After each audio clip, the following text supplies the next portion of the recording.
Kabayan, atin pong i-update ngayon ang SLEX TR4 dito sa pinakaunang interchange, itong package A, na kung saan ito po yung medyo malaki pa yung trabaho.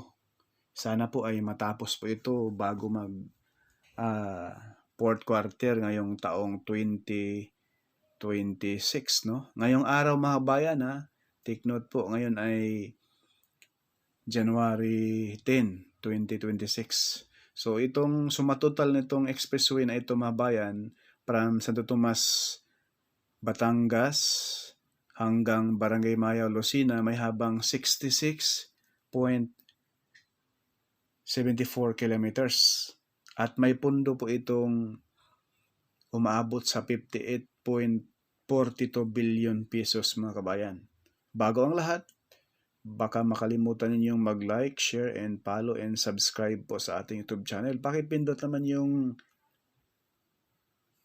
all dyan mga bayan, no? Para lagi po tayong updated pag may mga bagong videos tayong may upload. So far, ito po yung malaking trabaho rito.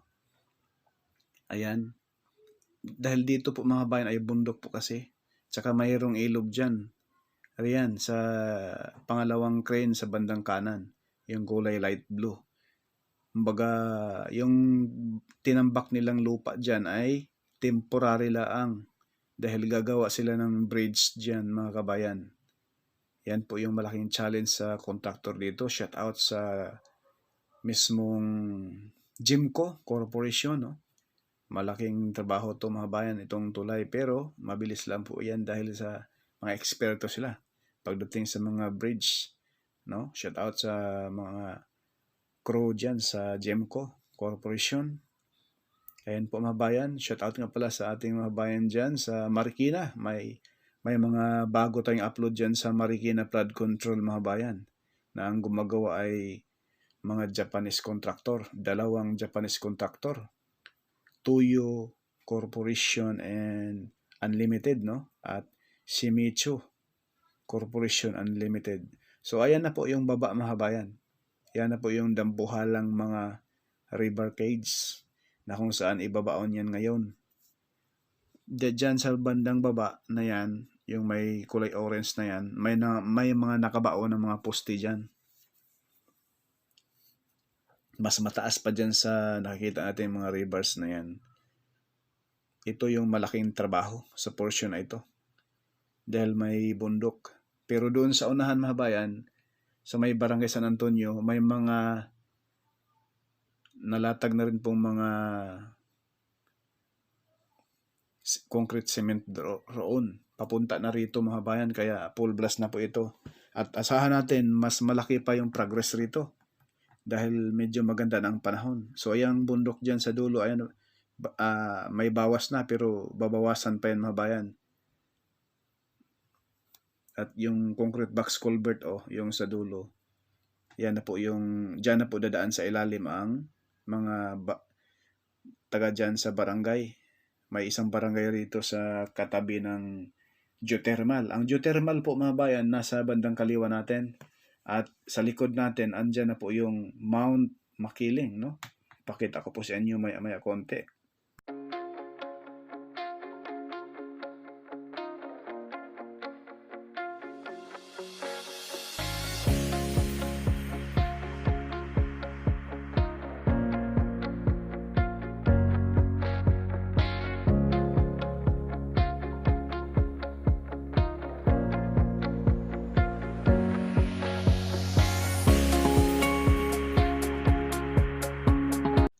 Yan po mga bayan, yung seed pile na nilalagay nila dyan. Kasi sa portion na yan mga bayan ay naglatag sila ng lupa para dyan po dadaan yung mga heavy equipment. So ayan na po. Kasi dyan sa area na yan, magkaroon ng tulay. Patawid rito sa bandang kanan dahil bundok yung kanan mga kabayan. So dito sa portion na ito ay napakabangin yan mga bayan. Sobrang bangin yan. Pinuntahan na natin dati, no? Nung naglagay pa sila ng mga poste sa bandang kaliwa. Ang bangin yan, ang lalim. Ilog po kasi yan dyan mga bayan galing sa yung tubig dyan ay galing sa Mount Makiling. At napakataas po talaga yan dyan, ang bangin. At alam naman natin ang Mount Makiling mga bayan ay isang bulkan po yan. Kaso yung creek niyan ay hanggang ngayon ay talagang umuusok pa at kumukulo. At abangan po ninyo yung anting update doon soon. So dito, itong bundok na ito, tinaasan pa natin ng husto, nasa 150 meters ang lipad natin.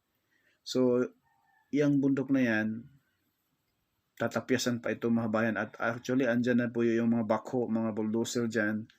Nakakalat na yan. Hindi lang masyadong makita dito sa drone natin dahil hindi natin i-zoom masyado. Ayan sa bandang harapan natin, oh, may ano dyan, bulldozer. Sa portion na yan dahil kailangan na po talagang bakbakan yan dahil papunta na rito ang paglatag ng concrete cement. So maya-maya po atin pong lapitan yung mismong baba doon sa may pinaka-interchange, no? Sa may Santo Tomas interchange dyan sa pinaka-entrada nitong SLEX Tier 4. So actually dyan mga bayan, yung pinaka-interchange dyan ay barangay sa IMSIM yan, Calamba, Laguna. Ang nilagay lang nila dyan ay Santo Tomas interchange. Pero yung area na yan ay barangay sa IMSIM, Calamba, Laguna. Hindi natin alam kung ano ang dahilanan, no? Bakit Santo Tomas interchange. Ang Santo Tomas ay malayo pa dito pa sa bandang kaliwa. Mga isang ano pa, halos 1 kilometro pa bago mag Santo Tomas, Batangas. Pero okay lang. Ang importante dyan ay matapos ito at mapakinabangan sa sambayan ng Pilipino. Sana sa bago magpasko ng 2026 ay maano na po ito, no? Madaanan na po itong interchange ng Santo Tomas, Macban interchange, San Pablo interchange, at yun na po yung Tiaong interchange mga kabayan. May mga update na po tayo dyan, may mga vlog na po tayo. Paki-subscribe na rin, paki-like at follow at paki-usap. Huwag naman kayong mag-skip sa ads. Napakalaking tulong na po yan ni Porca Studio mga bayan. So medyo masyadong malayo yung ating masyadong taas yung ating lipad mga bayan. Paano kasi kaganina habang paakyat tayo rito, yung drone natin ay hinabol ng uwak, malaking ibon, kulay itim. Baka mayari na naman. Tulad dati, nayari yung drone natin. Ayan, kaya tinaasan pa natin ng husto. Nasa 150 meters tayo ngayon. At ang importante mga bayan, masilayan ninyo yung progress dyan sa baba. Dahil ito yung tinik sa lalamunan ng kontraktor dito. Malaking trabaho to. Baka abutin to ng 3 buwan bago mapatag yung bundok na yan. At dito sa baba, yung hukay na yun malalim, dyan po ibabaon yung mga rebars doon. Dyan po yung poste. Kasi magkakaroon ng tulay sa area na yan.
So ngayon mga kabayan, yung may umuusok doon sa dulo, doon po tayo nagpapalipad ng drone kaganina.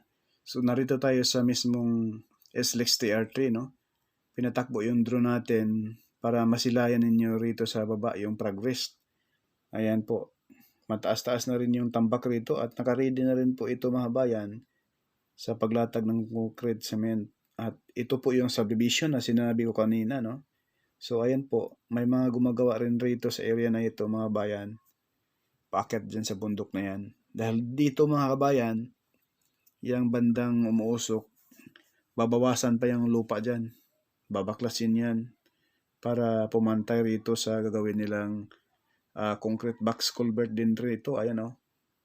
May mga poste na. Yung poste na pahaba, magkakaroon ng dyan, concrete box culvert. Dahil isang subdivision na po ito mga bayan. Buti pumayag, no? At wala pang, may isang bahay yata rito na was out. Baka nabayaran na, kaya nagiba na. Pero dito sa taas banda, walang bahay dyan. Kumbaga nilihis nila konti. Ayan po, oh. Nakita natin yung may mga bako sa taas. Nagtatanggal na yan ng mga lupa dyan mga bayan. Medyo malaki-laking trabaho pa. Ayan po yung geothermal. Yung umuusok doon. Dyan po tayo galing kaganina.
So sa portion na ito mga bayan, magkakaroon rin ng concrete box culvert rito para sa barangay road dyan sa ilalim, dadaan, at yung islex sa taas.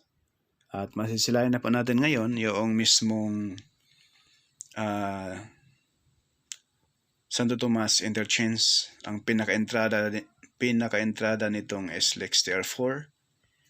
So ayan po yung mga girder dyan, naka-ready na rin po yan dyan mga bayan. So dito sa portion, bago mag-SLEX TR3, ayan po, may mga B-scores na rin po mga bayan nakalatag at naka-ready na rin po yan sa paglatag ng concrete cement. At dito sa bandang kanan, may simento na rin silang nailatag dyan. Ano ba yan? Pader or simento na? Ayan po sa right side natin. Simento yan eh. At itong kalsada na medyo sa bandang kaliwa mga kabayan, kung galing ka ng Batangas, papasok ka ng SLEX TR3 at TR4, Palosina po kayo. Dito po ay sa kaliwa. Itong pinakakanan, yan na po yung paluwas ng Maynila. Galing ka ng Lucena. Ayan. Ayan po mga bayan yung sinabi ko. Ayan may simento dyan bandang kanan. Ano yung pader or bakit nila inuna dyan paglatag ng concrete cement? Ayan, isang lane na yan mga bayan. Sa bandang naglatag sila nga sa bandang kanan. Isang block po yan mga bayan, isang lane po yan. Yan po yung papasok sa SLEX TR3. Paluwas ng Maynila po yan. So ito po yung may piloder dyan. Kung ikaw ay galing ng Maynila, dyan po kayo dadaan. Papasok kayo ng SLEX TR4 going to Lucena, Bicol, Visayas, Mindanao na. At asahan natin, once na ayan ay matapos, napakalaking tipid po yan sa oras. At lalo na pag matapos na po hanggang Barangay Mayaw, Lucena, mas mapabilis na. So ayan po yung may piloder dyan, kung ikaw ay galing ng Manila, yan po yung madaanan mo, papasukan ng papuntang Lucena. So ayan, mga sasakyan dyan na dumadaan sa baba, ayan na po yung SLEX TR3. Ang pakaliwa, papuntang Santo Tomas Interchange, papuntang Star Tollway, papuntang Batangas City, sa may port doon. At yung pakanan, papuntang Calamba, papuntang Maynila na.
Kung galing ka ng Maynila mga bayan, papasok ka ng SLEX TR4, yan sa gawing kanan yung may araw kaganina.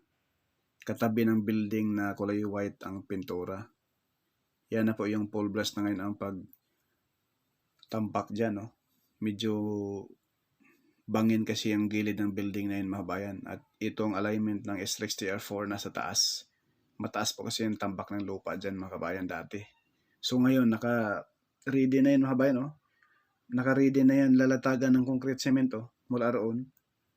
Ayan o, may base course na po yan mga bayan. Ayan po.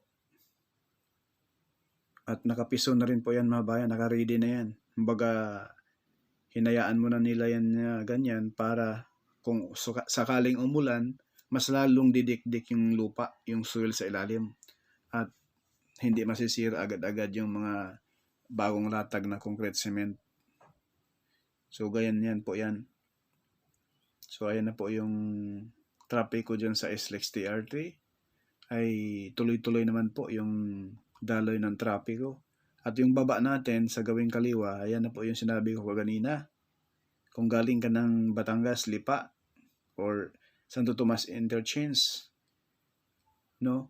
Kanan ka lang kung ikaw dito. Kanan ka, papasok ka sa SLEX TR4, papuntang Lucena. Gets po.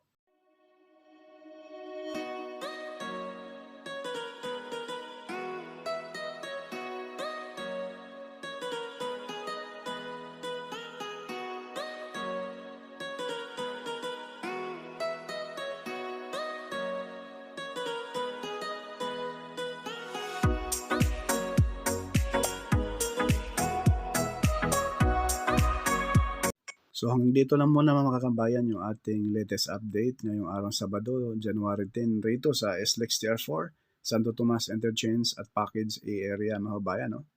May upload rin po tayo roon sa Package A sa may Candelaria to Sariaya. Salamat!